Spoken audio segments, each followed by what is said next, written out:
Team Fortress 2. I've been playing the game since around March of 2015 or so. In that time, I've played as many different classes, changing my main relatively often. However, even though I've done that, there's still one class that I still come back to: Spy.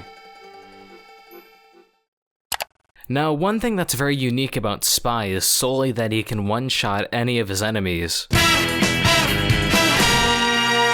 This, depending on your playstyle, is going to be your primary weapon. All you have to do is go behind the enemy and...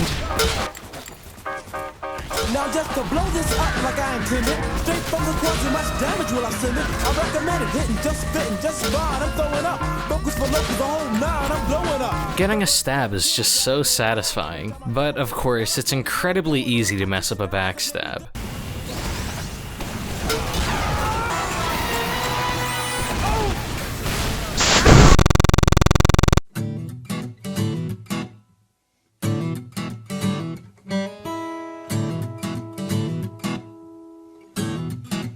Now, stabbing backs is cool and all, but the real fun comes in misdirection. Being a spy, in definition, is fooling the enemy. One of the most basic ways to fool an enemy is by acting like the class you're disguised as. In this clip, for example, I pretend to be a pocket medic and end up getting their heavy. Another slightly more advanced way of fooling an enemy is by feign jumping. This one takes a little while to get the hang of, but it really pays off. I really feel like I've got the enemy team in my hands when I do this.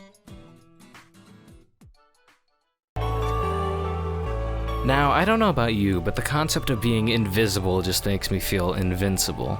Risk wrote that in, I didn't. The Invis Watch is definitely a great tool to use when hiding from your enemy, but I usually love to use the Cloak and Dagger when attempting to get larger kill streaks. Like, take this game for example. I constantly cloak and decloak, and it ends with me getting a 15 kill streak. Going back to my point earlier about feign jumping, the different cloaks allow for great getaways and for quick and easy picks. Back in the spring when I was playing Prolander, I would constantly get away from enemies by cloaking. I would also get the medic by decloaking when nobody was around and would get a pick on him, cloaking afterwards of course to get away. The Invis Watch is a tool I've really come to love over the past few months. I almost constantly run it nowadays and get pretty good kill streaks with it. Also, a fun fact for newer spy mains out there: Flames, Girardi, and the Mad Milk go away faster if you cloak. Anyway, let's move on.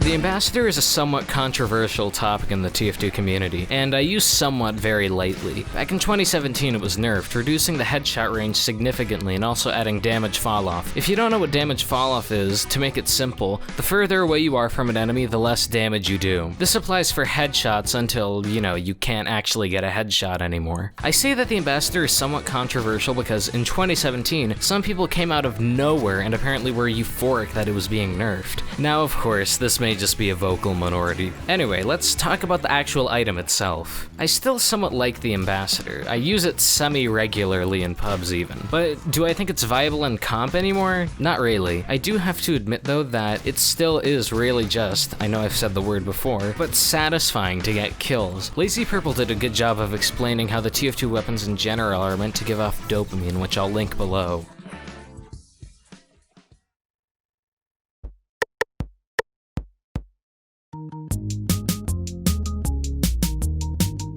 Trick stabs are also controversial, but to a larger extent. But that's for another video. There are so many different variations to trick stabs. Stair stabs, side stabs, matador stabs, and so many others I don't want to delve into. The most basic of them all is the matador stab. You just go around a corner and wait for the enemy and stab them on the side. Differentiating stabs is something that can be difficult, which is why I don't want to name literally every single stab variation. Trick stabbing someone is just incredibly satisfying though, especially when it's a player who's very cocky. If you want to learn more about trick stabs, I'd recommend checking out Stabby Stabby and Slurgy. I'll link them down below.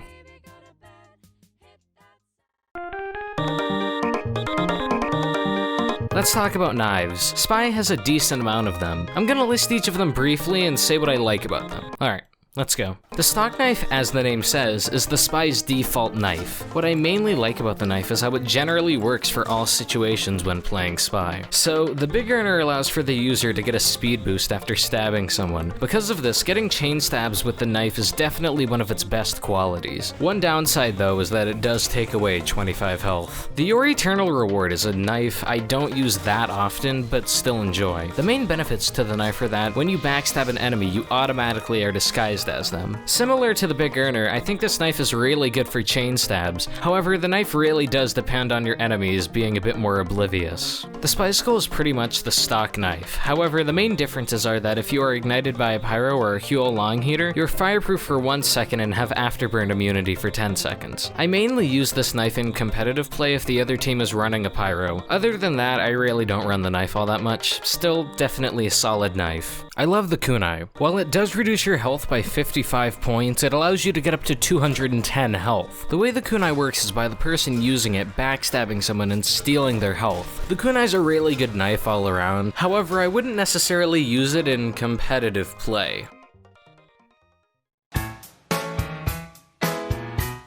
People tend to wonder how far trick stabs can go, and how crazy they can get, and there's no game mode better for that than Manpower. If you're a movement junkie with an addiction to flying in the sky, this is the place for you. The normal way TF2's played gets completely flipped on its side in the mode because of all the new additions. Grappling hooks, power-ups, revenge crits, they really make this into a game of its own. I find it exhilarating while I pull off a crazy stab using the hook. Since Manpower adds a whole new dynamic to TF2, Spy's so different than usual. If you think you've got all the trick stabs in the book under your sleeve, I confidently say you'll be surprised to see what you're capable of in Manpower.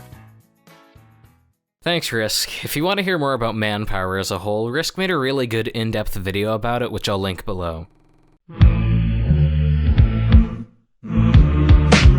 Something I absolutely just loathe in TF2 is the Frontier Justice. I've had people ask me, ooh, stabs, but what about the Diamondback? God, I hate the Diamondback just as much, if not more. The Diamondback's stats are the following. Earn 1 crit shot for each backstab kill and each building destroyed with a sapper attached. It can hold up to 35 crits. I just find the concept of getting rewarded for what you should already be doing to be ridiculous. I don't have any Diamondback footage myself because I always delete the item when I get it.